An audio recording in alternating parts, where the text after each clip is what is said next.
Lights of my life was watching my child emerge into language and grab hold of it and try to make sense of the world through words. This is called Og. Og! You command the language and it obeys you, providing you with a dog. A sleepy dog who, when he hears you, wakes up, trundles over to you, slumps at your feet, and then goes back to sleep. You, the queen of words. Ah, Og. You stroke the word and it obeys your every whim. Dog, I say. He opens an eye and looks away, as if to say, who's him then? Ah, my little cave girl, I love your little explorings of the tongue and how the world comes when it is bidden. Dada, you pronounce, and I too come at once, tied to the invisible string of your voice. I was on a train journey to Cork, and there was all these old Americans, and they were telling about 50 million stories, and this is just one of them. It's called The Rest of the Story. The dried up lake contrived to look both surprised and embarrassed, like a lady in a bad dream wearing no clothes while singing in church or doing the supermarket shop. When I say lake, I mean the body of water that lived up in the old quarry. It always gave us kids nightmares. Our parents always warned us not to go there, but go there we always did, because it was dangerous. And that was its attraction. Danger barely tamed and still feral. It would give us the creeps just looking at it in the sunlight. The police tape looked pretty, fluttering in the slight breeze like an art installation that everyone who was summoned deemed important without knowing its meaning, or if it had one. But hey, what do I know? The lake wore its dead body like a cheap glass ring, pretending it was diamond. When I say dead body, I mean skeleton.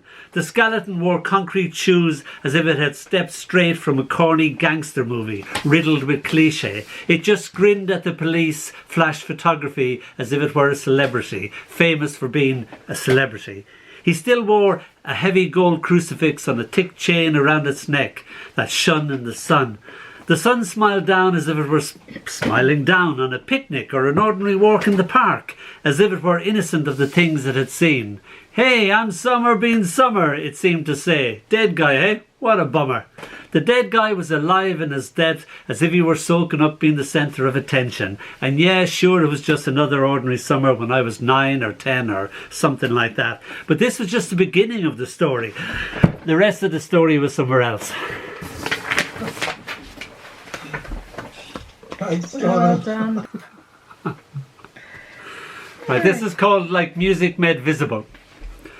You forever always like music made visible, running through my thoughts, memories shaky home movie, here a grinning granny with half a head most of the time, or an uncle with a cloud upon his head, there the camera elects to look at only grass, or an ant always on the edge of a frame, quiet but not quiet.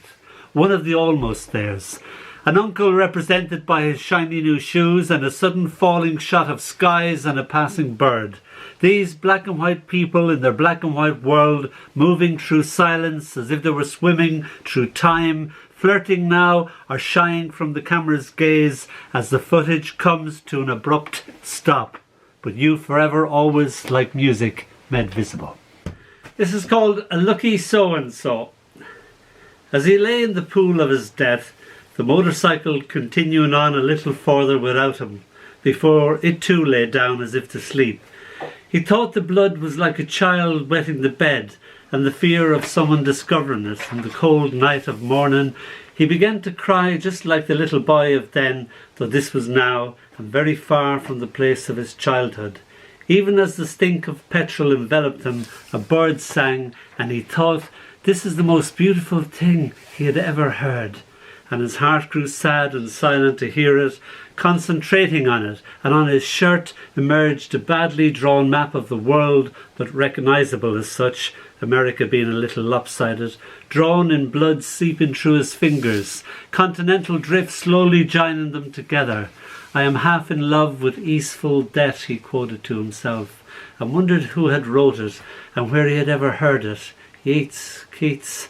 Death, as if anyone might have imagined him turning up at a fancy dress party and only coming second to a fat guy from Hastings, who obviously had a better costumers than Death.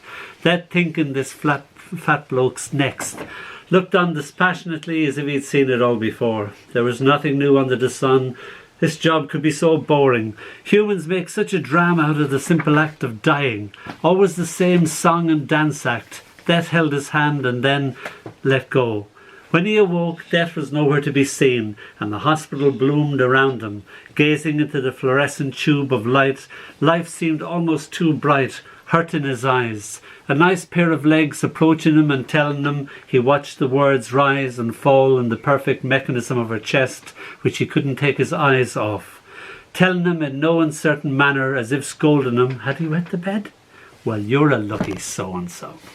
Thank you.